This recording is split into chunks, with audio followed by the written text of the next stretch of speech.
ডিসেম্বরের মধ্যেই বাংলাদেশে ফেরার ঘোষণা করলেন দেশের সাবেক প্রধানমন্ত্রী শেখ হাসিনা। দীর্ঘদিন ভারতে অবস্থান করার পর তিনি জানিয়েছেন স্বেচ্ছায় দেশে ফিরে আদালতে আত্মসমর্পণ করবেন। তার দাবি, দেশের বিচার ব্যবস্থার ওপর এখনও তার আস্থা রয়েছে এবং তিনি একা নন। আওয়ামী লীগের আরও কয়েকজন পলাতক নেতাকে সঙ্গে নিয়ে ফিরতে চান তিনি। মানবতা বিরোধী অপরাধের মামলায় আদালতে দেওয়া মৃত্যুদণ্ডের রায় নিয়েও নিজের অবস্থান স্পষ্ট করেছেন হাসিনা।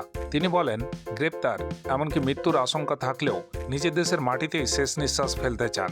একই সঙ্গে অভিযোগ করেন তার দলের নেতাকর্মীরা বর্তমানে দমন পীড়নের মুখে রয়েছেন। তবে তার এই ঘোষণার বিষয়ে এখনো পর্যন্ত বাংলাদেশ সরকার বা ভারত সরকারের পক্ষ থেকে কোনো আনুষ্ঠানিক প্রতিক্রিয়া জানানো হয়নি।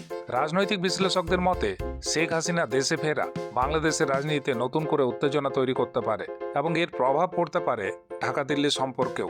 যদিও তিনি স্পষ্ট করে জানিয়েছেন দেশে ফেরার জন্য কোনো গোপন সমঝোতা হয়নি।